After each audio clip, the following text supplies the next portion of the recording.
Okay, words are a drug, and how is that the case? If you just think of visual psychedelic experiences, what's going on is that you're just, seeing a different range of the visual field. You're just experiencing more. So,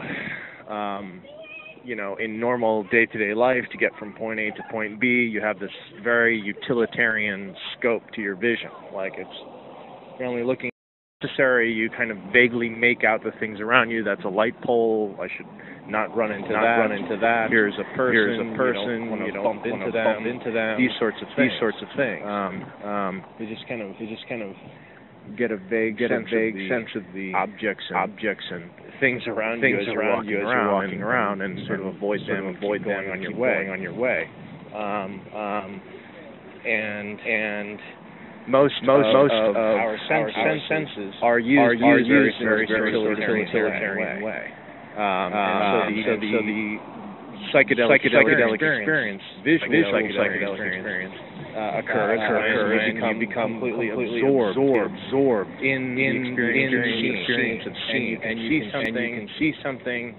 You're no longer just sort of focused in on utilitarian aspects of vision, but you're now just sort of seeing for the sake of seeing and getting absorbed into colors and shapes and textures and all the qualities of vision and the qualities of the objects around you.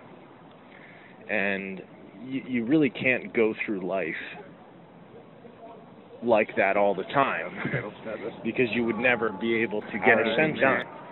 That this reality, to a large extent, depends upon our ability to perform these very practical tasks of going from here to there, showing up on time, doing a basic sort of job of some sort that we know how to do, and performing various tasks, these sorts of things. And if in the middle of that you become completely absorbed in looking at the colors and noticing the shapes and these sorts of things, you will probably fuck up and get fired. You probably won't show up on time for things. You probably you will not be able to perform or go through life in a very practical way at all. And so the psychedelic experience of words is similar to that of the psychedelic experience of images and vision. It's just that you're becoming absorbed in words themselves, and the words are disintegrating. You're not just using words in this utilitarian fashion.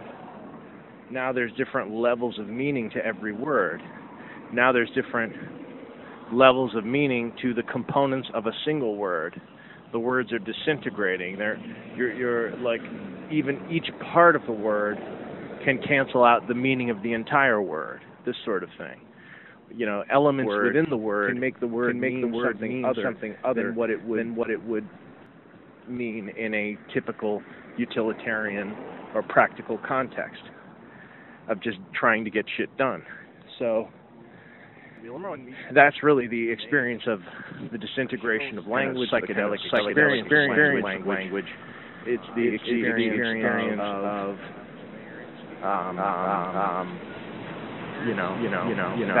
that absorption in. See, normally we just sentence words.